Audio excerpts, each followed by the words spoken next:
Bismillahirrahmanirrahim. Assalamualaikum warahmatullahi wabarakatuh. Selamat siang, Ibu Bapak semua yang terhormat,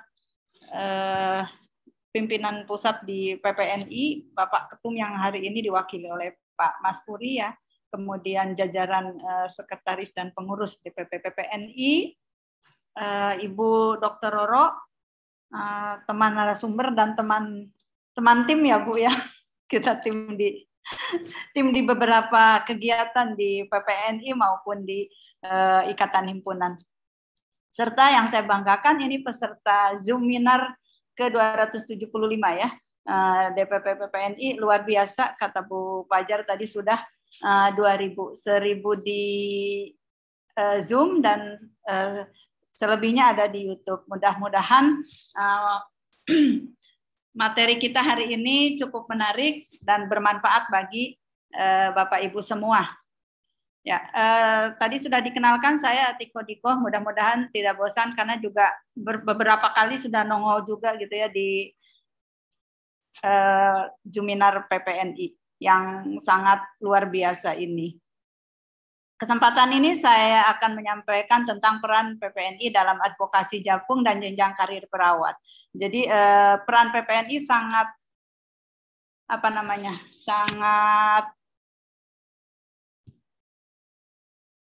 sangat luar biasa atau sangat penting atau sangat luas dan sangat urgent ya untuk mengadvokasi regulasi terutama yang saat ini adalah terkait dengan karir perawat, baik jabatan fungsional perawat maupun jenjang karir perawat. Jadi PPNI tidak hanya memayungi teman-teman anggota PPNI yang berstatus ASN atau PNS, tetapi juga semua perawat yang berada di bawah lindungan PPNI yang mempunyai STR ataupun surat tanda registrasi dan melakukan praktek pelayanan keperawatan tentu menjadi tanggung jawab PPNI untuk melindungi ataupun memberikan advokasi kebijakan terutama untuk peningkatan karir maupun kesejahteraan bagi perawat.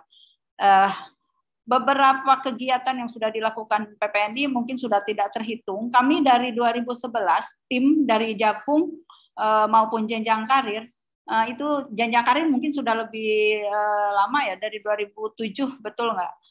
Mohon dikoreksi. Kita untuk revisi Japung sendiri itu dari 2011 sudah berkiprah dengan semua stakeholder di pemerintahan terkait dengan revisi jabatan fungsional perawat. Nah, khusus untuk saya mungkin lebih banyak menyoroti jabatan fungsional. Tadi Ibu Roro sudah menjelaskan dengan gamblang tentang jenjang karir perawat. Namun demikian, peran PPNI tidak lepas dari bagaimana mengkawal dua regulasi ini. Bukan hanya PPNI yang berkiprah sebagai payung besar, tetapi semua ikatan himpunan yang tergabung di PPNI itu semua mempunyai peran dan andil yang sangat penting. Untuk jenjang karir barangkali di-leading oleh HPMI. Kemudian sedangkan untuk jabatan fungsional itu semua gabungan dari ikatan dan himpunan yang ada di PPNI. Karena memang untuk jabatan fungsional ini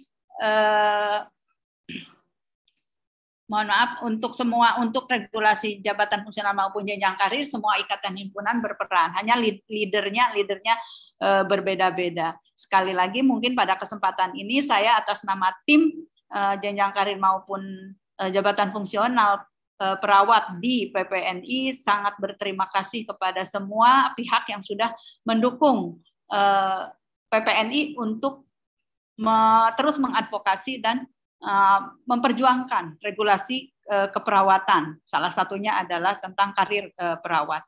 Ini overview kita hari ini tentang pendahuluan, kemudian regulasi jabatan fungsional perawat, regulasi jenjang karir perawat, peran PPNI dalam advokasi dan penutup.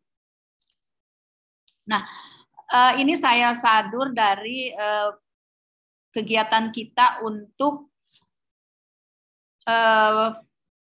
pengembangan karir perawat yang non-ASN. Karena sekarang ini PPNI juga sedang terlibat bekerja sama dengan Puskat ya, dengan Puskat Mutu untuk membuat satu RPMK, Rancangan Peraturan Menteri Kesehatan tentang pengembangan karir nakes non-ASN.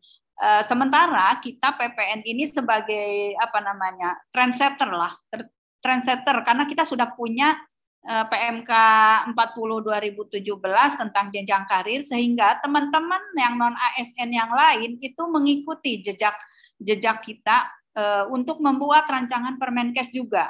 Nah, kami dengan Bu Roro juga termasuk dengan HPMI ini sedang meliding ini saat ini. Kami sedang mengawal dan memperjuangkan bagaimana PMK 40 supaya tetap eksis dan implementasinya dapat dilaksanakan.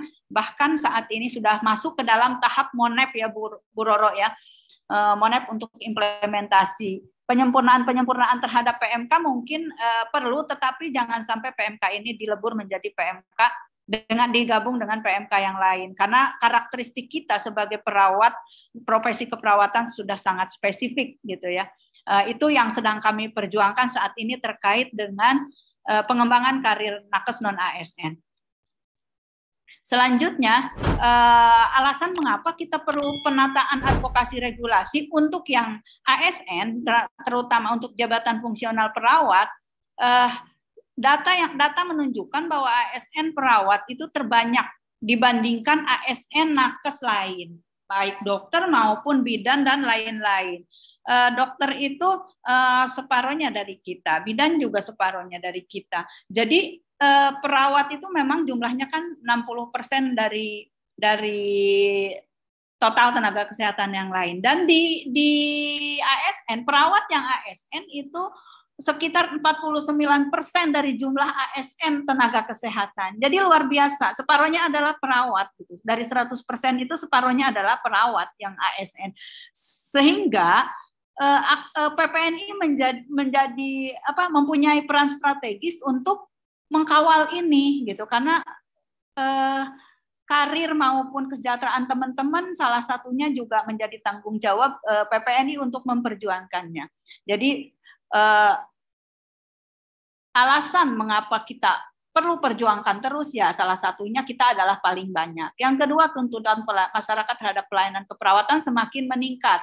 Seperti kita ketahui saat ini banyak sekali tuntutan-tuntutan yang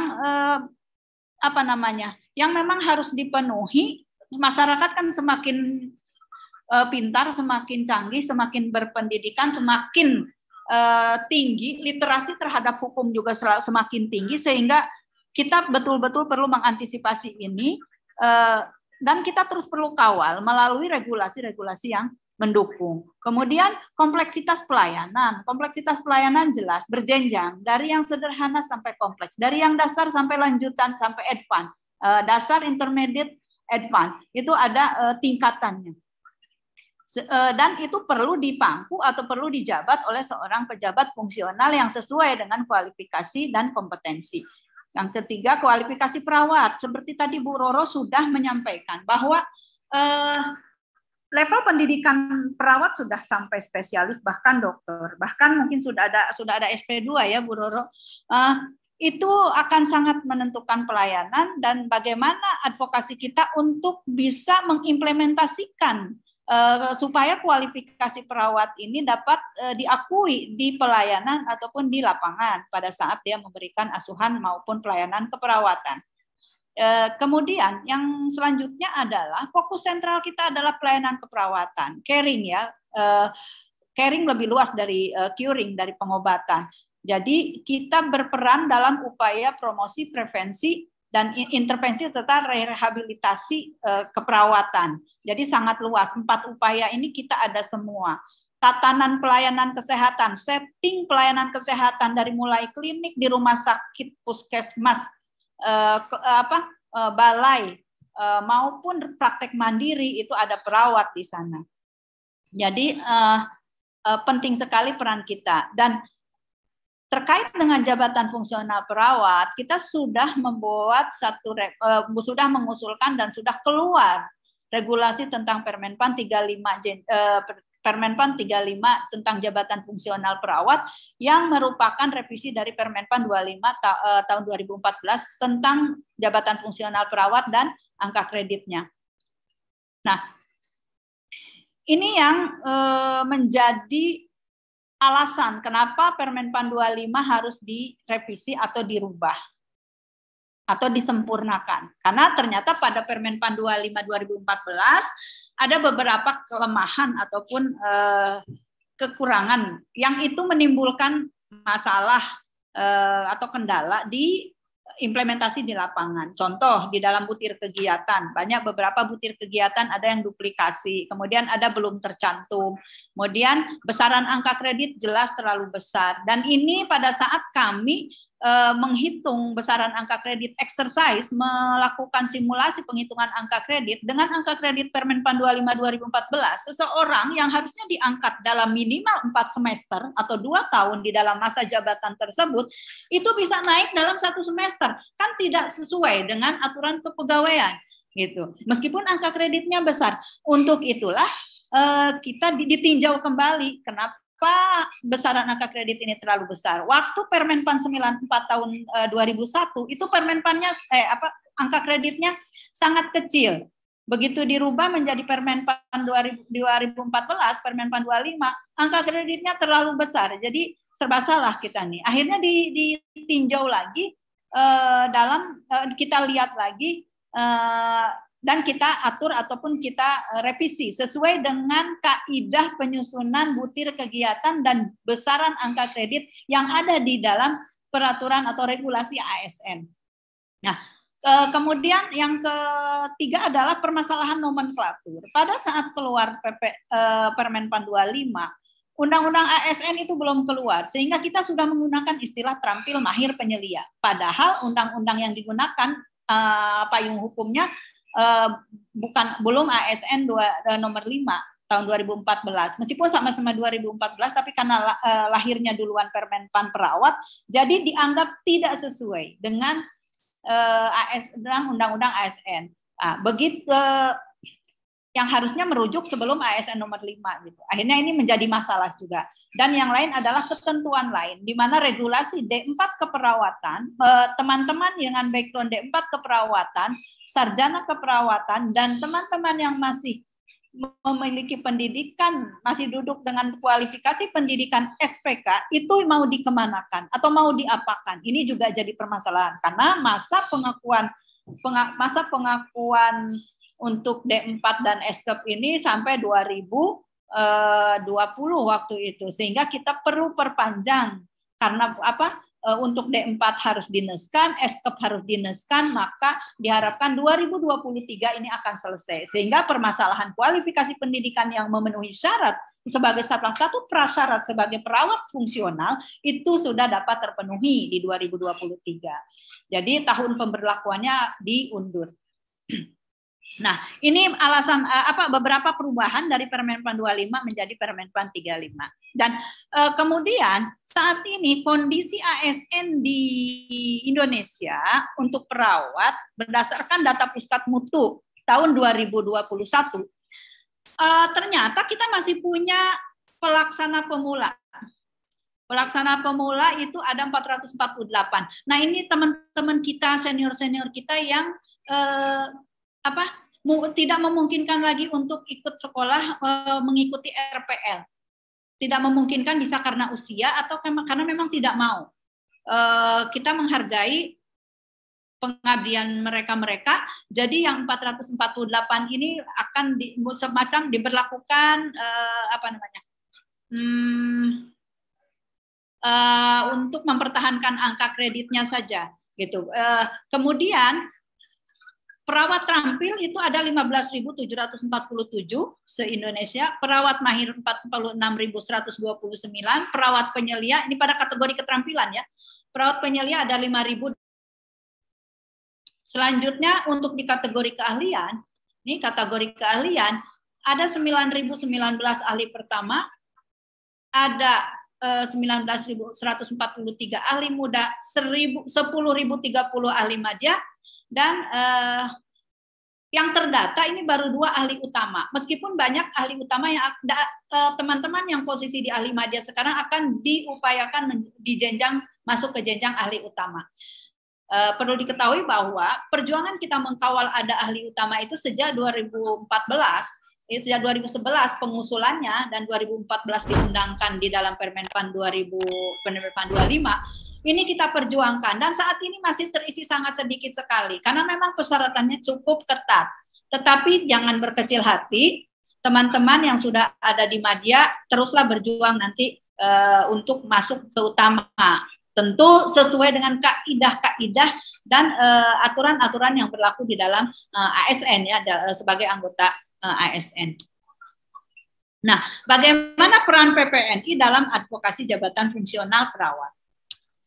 Nah, tadi Bu Roro sudah menjelaskan kalau karir PMK 40 itu kan turunannya memang dari Undang-Undang Nomor 38 Tahun 2014 tentang keperawatan. Yang ini bisa diemban oleh seorang ASN atau swasta yang menggunakan atau yang mengembangkan jenjang karir di rumah sakitnya atau di institusinya.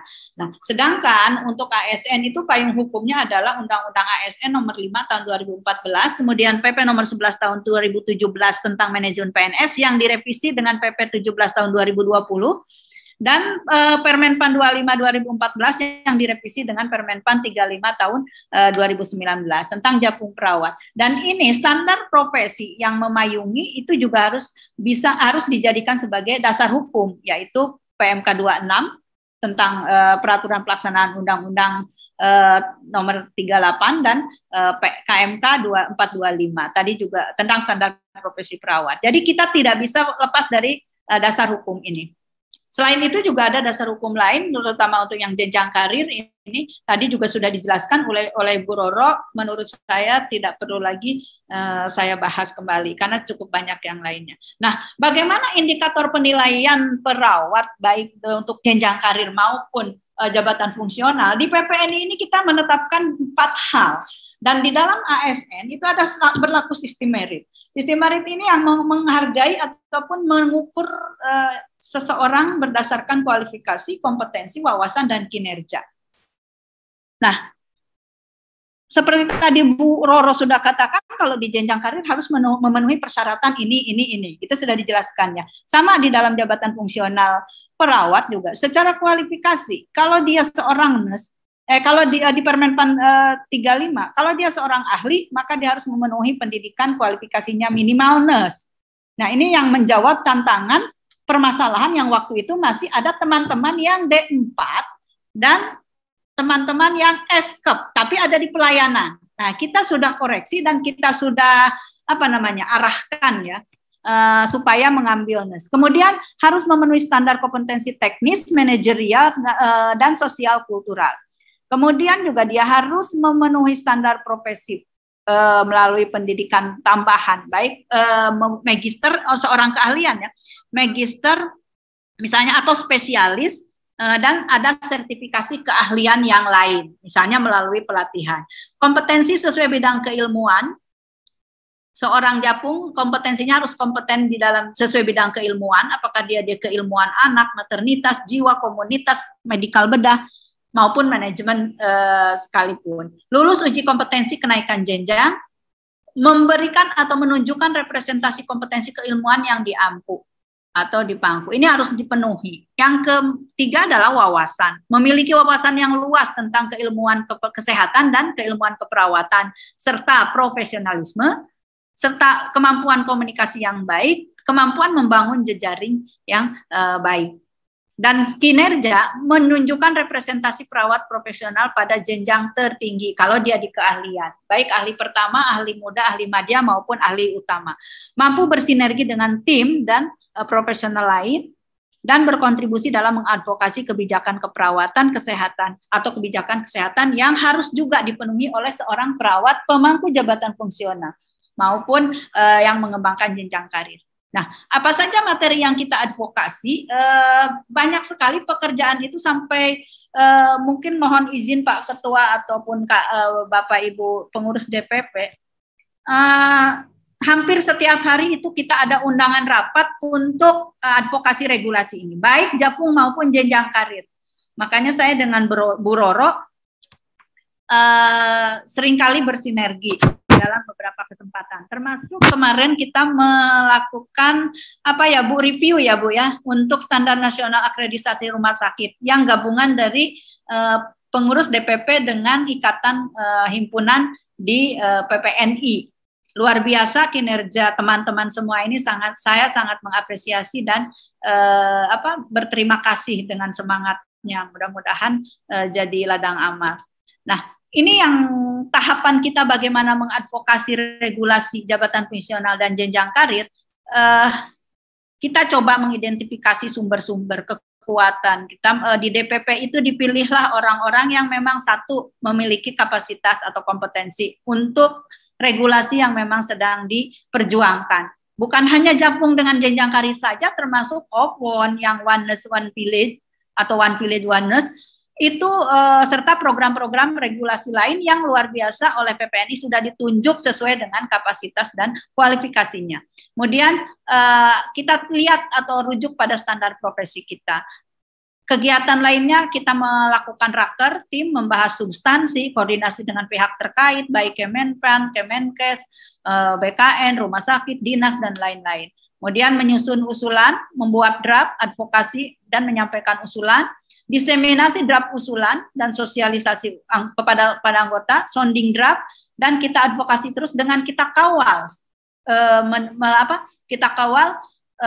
semua bagian atau semua lini supaya tidak ada yang miss, jangan sampai pesan kita A nanti yang keluar regulasinya jadi B. Nah, karena hal ini sangat dimungkinkan. Untuk itu PPNI sangat getol tuh rajin gitu ya, rajin dan rajin memperjuangkan ini karena apa? Saking kita sudah jangan sampai di akhir-akhir ini regulasi yang muncul berbeda dengan yang kita usulkan, atau kalaupun ada bagian-bagian yang harus disinkronisasi itu tentunya melalui kesepakatan-kesepakatan dan diskusi yang saling menghargai antara semua pihak. Nah, ini kegiatan PPNI untuk advokasi regulasi. Kemudian setelah advokasi regulasi tadi tahapannya sudah saya jelaskan ya di depan tadi.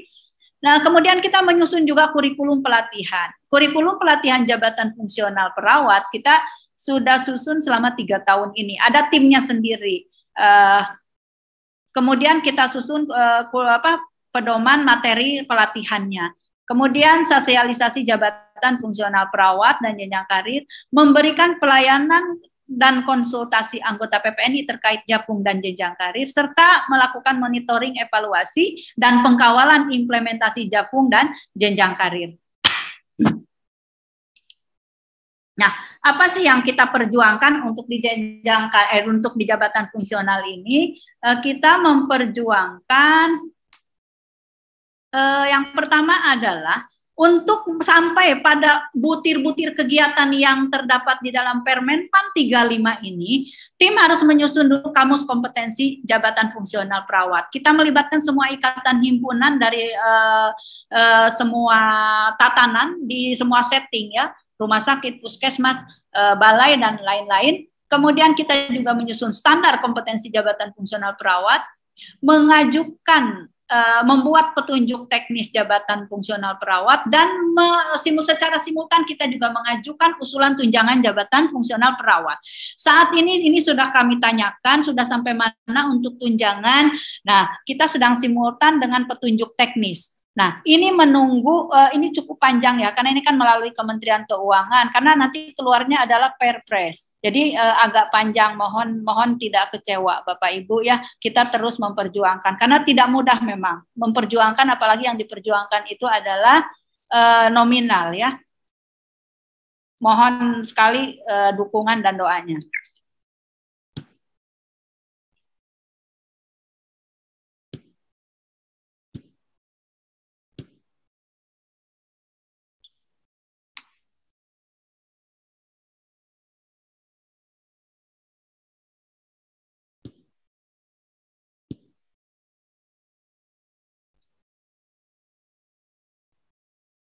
Halo. Halo Ibu, silakan lanjut. Ya, silakan Bu, lanjut Bu. Ya, lanjutkan Bu. Ya, sebentar ini kok sedikit ada kayak trouble nih. Baik. Ya. Nah, sorry, terima kasih. Ini adalah tim kita juga melakukan atau mengajukan usulan penempatan jenjang jabatan perawat di fasilitas pelayanan kesehatan. Jadi ini adalah nama pasienkesnya, setting atau rumah jabatan. Rumah jabatan ini adalah jenjang jabatan yang bisa mengisi. Kurva ataupun checklist ini menunjukkan bahwa di mana perawat dengan jenjang apa dapat mengisi peta jabatan ini. Tentunya peta jabatan ini harus diawali juga dengan analisis jabatan dan ABK-nya, analisis beban kerjanya, baru disusun peta jabatan, barulah ditentukan formasi jabatannya. Ketika analisis jabatan, analisis beban kerja sudah dilakukan, peta jabatan sudah diusulkan, kalau formasinya ada bisa dipenuhi, tapi kalau tidak ada formasi tetap juga tidak bisa, karena meskipun jabatan peta jabatannya ada, ketika tidak ada formasi tidak bisa ada pengangkatan di situ. Makanya saya yakin rumah sakit maupun puskesmas sudah membuat usulan seperti ini. Nah, ini adalah sebagai panduan kita untuk siapa boleh duduk di mana. Contoh, di puskesmas itu berdasarkan analisis BKN yang analisis dari stakeholder, bahwa di puskesmas itu waktu itu cukup sampai ahli pertama. Kita tambahkan ahli kemuda, ahli madya, bahkan ahli utama. Saya sempat diprotes dengan mendudukkan ahli utama ada di puskesmas. Karena apa? Jangan sampai kita harus mengubah mindset orang lain, mindset stakeholder. Karena dianggapnya di puskesmas itu nggak perlu orang sampai nurse atau nurse spesialis. Itu yang perlu kita ubah, perlu kita perspektifnya perlu kita luruskan. Alhamdulillah saya dengan beberapa teman ini mengadvokasi ke level direktur ASN di BKN. Karena beliau bertanya, boleh nggak Bu Ati kalau utama itu bisa ada di puskesmas? Saya bilang bisa banget. Karena kasihan teman-teman yang sudah nurse, apalagi nurse spesialis, kalau tidak sampai ke utama. Perspektif mereka ketika sudah tinggi, mereka akan dipindah ke rumah sakit. Saya bilang, oh tidak bisa, karena ini kan settingnya beda. Setting rumah sakit dengan puskesmas beda, keilmuannya juga beda. Sehingga kami pertahankan ini di level utama. Oh kalau begitu silahkan tuangkan butir kegiatannya apa yang ada di puskesmas. Baik di puskesmas maupun di dinas. Jadi namanya seorang perawat nurse ataupun nurse spesialis di puskesmas harusnya bisa mengerjakan butir-butir kegiatan yang ada di Permenpan 35. Silakan dilihat. Kemudian di balai itu hanya sampai ahli pertama Ibu Bapak. Dan itu pun formasinya tidak selalu banyak, sangat melihat kebutuhan. Kalau dia di komunitas itu akan rasio yang digunakan. Kalau di kliniknya itu berapa pasien, rasio perawat pasien atau rasio perawat dengan karyawan. Di kelas D itu sampai ahli pertama. Karena ini kan disesuaikan juga dengan tadi peta jabatan sesuai dengan Undang-Undang ASN. Di kelas rumah sakit C itu sampai ahli muda, rumah sakit B itu ahli madya dan kita alokasikan juga untuk ahli utama. Kemudian di rumah sakit kelas A jelas sampai ahli utama dan kelas B rumah sakit khusus kelas B juga di sini kita sebetulnya sudah mengajukan sampai utama, apalagi RSK kelas A juga harus sampai utama. Nah, ini teman-teman yang sampai saat ini belum sepenuhnya diterima oleh stakeholder. Karena apa?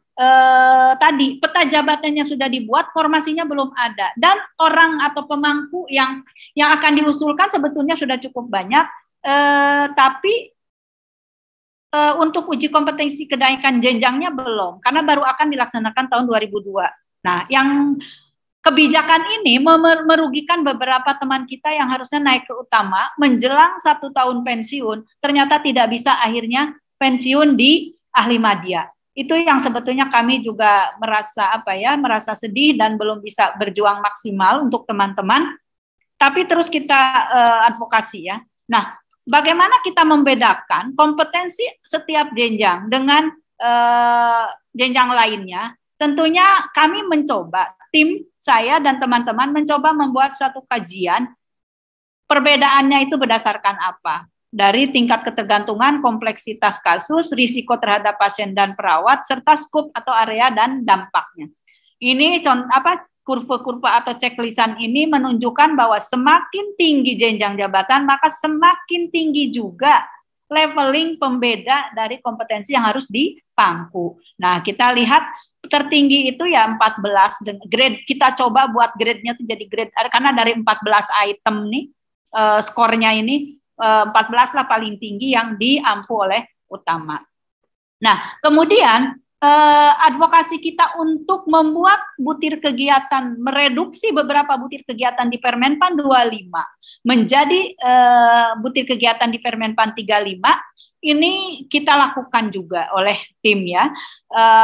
Tadinya kan ada 306 butir kegiatan, di mana dari 306 ini ada yang duplikasi, tapi ada juga yang belum tercantum. Nah, sekaligus saja kita merevisi di sini, mencoba mengklaster beberapa kegiatan yang mirip. Contoh, melakukan perawatan preoperatif, intraoperatif, dan postoperatif.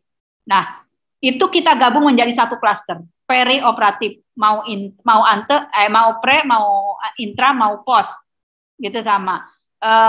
Jadi satu dari tiga butir kegiatan menjadi satu kegiatan. Kemudian contoh, memberikan dibedakan di Permenpan 25, memberikan oksigenasi sederhana dengan oksigenasi kompleks. Nah, kita buatnya memberikan oksigenasi. Kalau sederhana itu apa, kalau kompleks itu apa. Dan beberapa reduksi butir kegiatan yang dianggap duplikasi ataupun bisa di klaster menjadi satu kegiatan gitu. Contoh tadi memberikan cairan nutrisi oral dan parenteral misalnya. Nah, ruang lingkup dari jabatan fungsional perawat ini ada pelayanan keperawatan yang terdiri dari asuhan keperawatan dan pengelolaan keperawatan, kemudian pengembangan profesi dan penunjang. Jadi semua sudah kita masukkan. Nah, ini adalah beberapa usulan rumah sakit untuk peta jabatan jenjang utama perawat di institusinya. Kemarin kami dapat, harapan kita itu mengusulkan 5 di utama, jantung ada 2, rumah sakit persahabatan banyak nih 22. Nah, ini belum tentu dipenuhi semua karena tergantung formasinya ada berapa. Karena ini akan berdampak pada utilisasi maupun sistem salary yang harus dikeluarkan oleh negara terkait dengan tambahan atau kenaikan jenjang ini.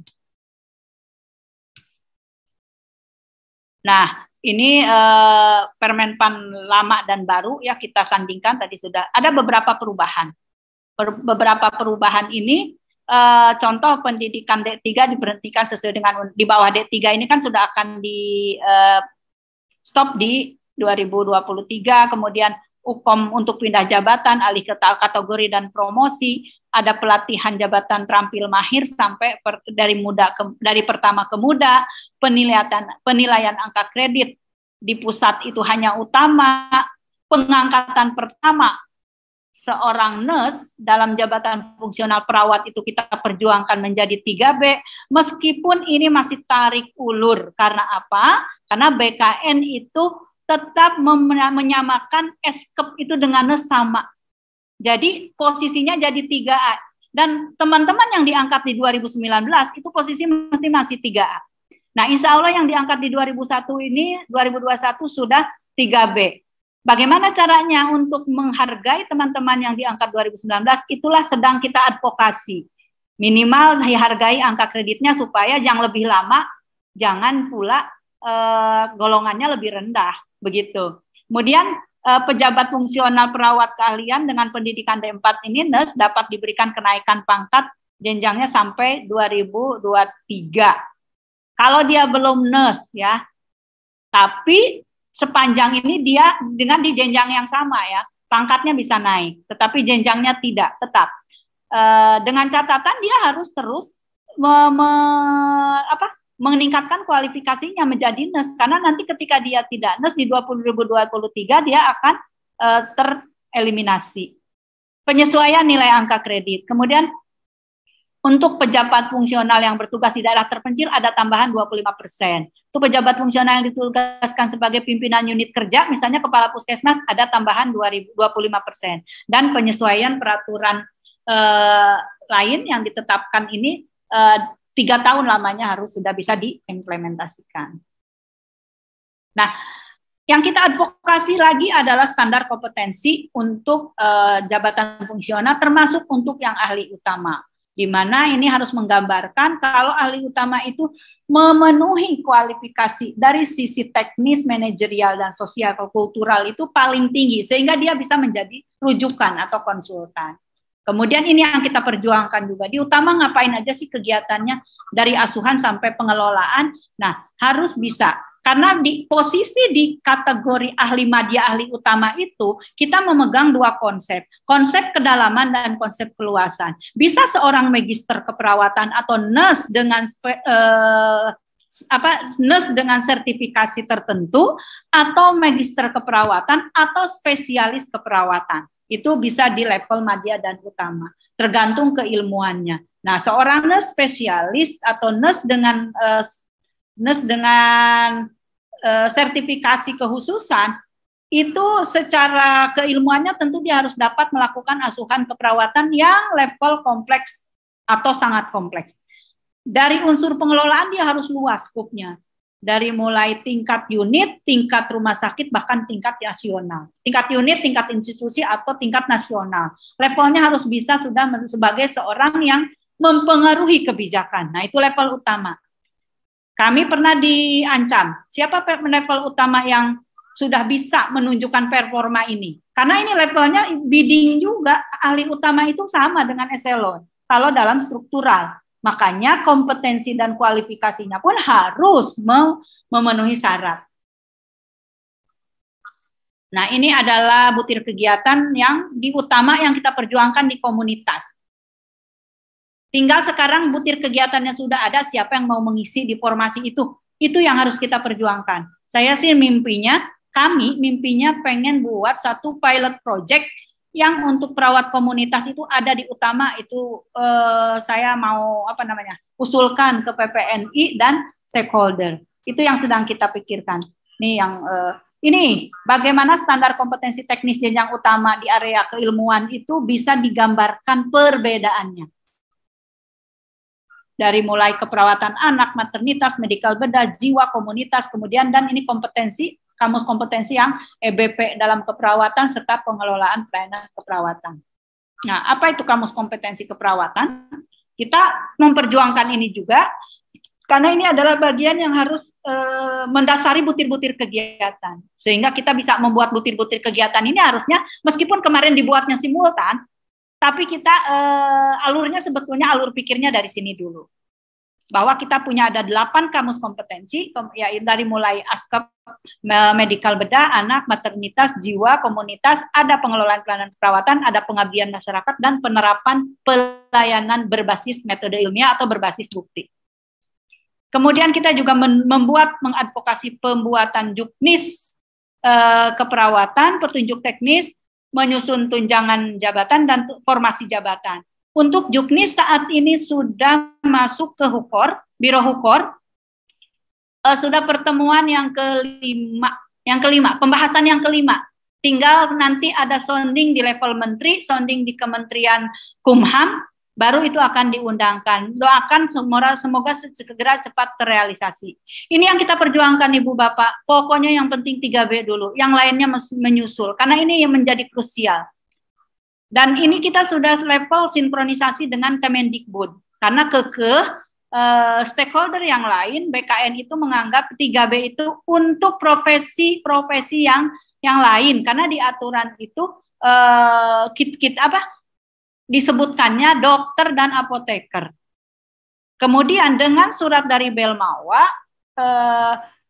bahwa perawat nurse itu adalah kualifikasinya sama sebagai profesi, maka kemarin Kemendikbud memberikan penguatan bahwa perawat itu juga profesi. Jadi karena pihak lain itu masih menganggap perawat itu dari sarjana keperawatan, eskep ataupun D4 keperawatan, nah jadi tidak memenuhi kalau dia masukkan 3B. Makanya kita mencoba mengadvokasi mati-matian.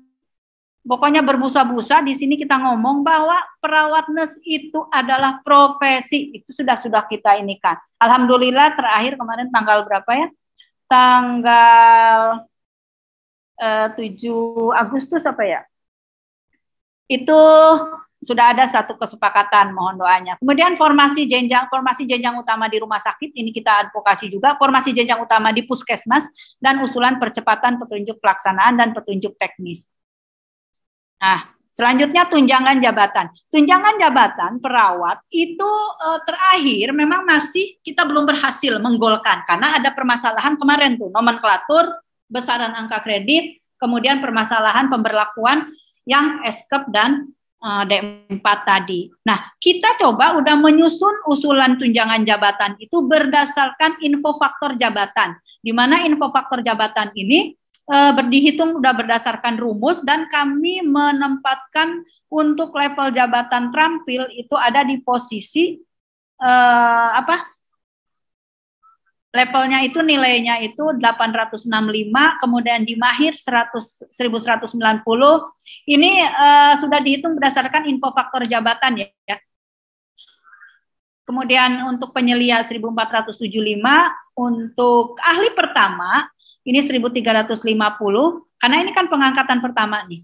Jadi akan relatif sama dengan penyelia atau level kategori keterampilan yang sudah lama.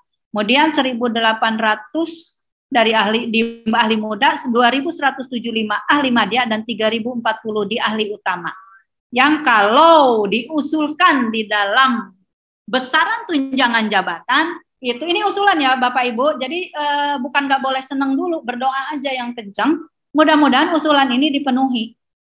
Ada standar, tertinggi itu adalah kalau eselon aja, eselon 2, eselon 1 itu kan kalau tidak salah 4 juta atau 4 juta sampai 5 juta. Jadi kita tidak boleh melebihi tunjangan ini, melebihi pakem ataupun pagu eselonisasi yang sudah ditetapkan oleh pemerintah. Nah, untuk perawat terampil saat ini kalau tidak salah 250 atau 350. Ini kita usulkan menjadi 500. Ini usulan ya Bapak Ibu, belum keluar karena masih dalam proses pengajuan untuk menyusun perpresnya. Perawat mahir 700, perawat penyelia 1.250. Ini kalau tidak salah perawat mahir itu 450 apa 500 ya. Yang dulu, yang sekarang yang saat ini berlaku. Kemudian ini berapa? 750. Di sini kemudian ahli pertama kita usulkan 1 juta, ahli muda 1.260, ahli madya 2.500, dan ahli utama itu 3.250. Nah, sebetulnya kalau kita sandingkan, kebetulan saya dosen, ini juga lebih tinggi ukurannya dari pengusulan jabatan tunjangan jabatan fungsional dosen. Tapi kan memang sekarang ada standarnya. Nah, ini kan boleh-boleh aja dong kita usul, mudah-mudahan aja dipenuhi. Tergantung negara mampu membayar enggak gitu kan. Dengan jumlah perawat ini, jumlah perawat di 2020 ya, sekarang udah berubah lagi, sehingga angkanya juga akan berubah lagi, karena ini usulan kita di tahun 2020. Nah, selanjutnya adalah selain kami mengadvokasi jabatan fungsional perawat, kami juga mencoba membuat sinkronisasi jenjang karir dan jabatan fungsional perawat untuk supaya dapat saling mengakui, meskipun tidak beririsan 80% tidak, bahkan 70% pun tidak. Tapi kami mencoba tim ini membuat satu penyetaraan lah, karena ada ada rumah sakit yang mengembangkan kalau dia seorang ASN tapi mengembangkan jenjang karir juga, sehingga dia akan mempunyai tugas dua untuk pemenuhan karirnya, baik karir keperawatan jenjang karir maupun ASN-nya. Kami mencoba karena di jabatan fungsional ada 7 jenjang, di PK itu ada, di jenjang karir ada 5 level. Maka untuk PK1 itu setara dengan terampil, PK2 di mahir, PK3 itu ada 2, penyelia dan ahli pertama. Ahli pertama yang dari pengangkatan kategori keahlian. Dan PK4 di ahli muda, serta PK5 itu ada di ahli madya dan ahli utama. Itu yang kami coba, dan ini sudah mudah-mudahan Pak Ketum juga sudah mulai mengadop ini ya, walau alam ya, karena kita sudah buat di waktu itu di Puskat Mutu kita sudah mencoba menyampaikan ini. Dan ini bagaimana sinkronisasi di Japung dan jenjang karir di rumah sakit ataupun ini PK1 ya.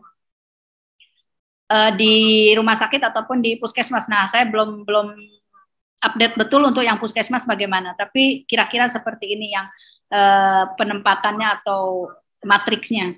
Dan harapannya uraian tugas, kompetensi yang ada di jenjang karir dengan butir kegiatan yang ada di jabatan fungsional, harapannya memang saling mengakui. Tapi ketika pun tidak ada beberapa yang saling mengakui, itu nggak usah lagi dipermasalahkan atau diujikan, sehingga teman-teman ini tidak akan diuji 2 kali terlalu banyak, terlalu semua unsur gitu. Karena di jenjang karir ada kredensial, ada asesmen kompetensi, di mana di jenjang jabatan fungsional ada juga uji kompetensi. Nah, ini yang akan memang membuat teman-teman sedikit sedikit rumit gitu. Tapi karena teman-teman berada di posisi ASN yang mengembangkan jenjang karir, ya mau nggak mau ini adalah prasyarat yang harus dipenuhi. Nah, ini kegiatan kita untuk RTL jenjang karir. Kemarin kita sudah melakukan peninjauan terhadap PMK 40, kita sudah meliding itu, kita juga sudah menjelaskan bahwa PMK 40 itu sebagai regulasi yang sudah diterapkan oleh perawat, jadi harapannya tetap bisa eksis. Makanya kita melakukan kajian, kita mengupdate ataupun meninjau buku putih dan merujuk pada SKKNI terbaru, pada SKKNI perawatan. Dan saat ini sedang digodok instrumen MONEP untuk jenjang karir yang insya Allah akan dilaksanakan di akhir September. Ini adalah kegiatan penyusunan kurikulum, petunjuk teknis jabatan fungsional, perawat, kemudian ini juga kegiatan advokasi dengan beberapa stakeholder, baik Kementerian PAN, BKN, kemudian Kemenkumham, Kemenkes, tentu saja Kemenkes sudah pasti ya. Nah, ini adalah produk kolaborasi PPNI dan stakeholder, dari mulai pedoman penyelenggaraan pelatihan sudah kita buat, sudah tim membuat naskah akademik tunjangan jabatan, Permen PAN 35, petunjuk pelaksanaan, petunjuk teknis, dan mata pelatihan ataupun materi-materi pelatihan jabatan fungsional perawat. Demikian dari saya, mudah-mudahan apa yang disampaikan dapat bermanfaat. Saya akhiri sementara, billahi taufiq wal hidayah. Wassalamualaikum warahmatullahi wabarakatuh.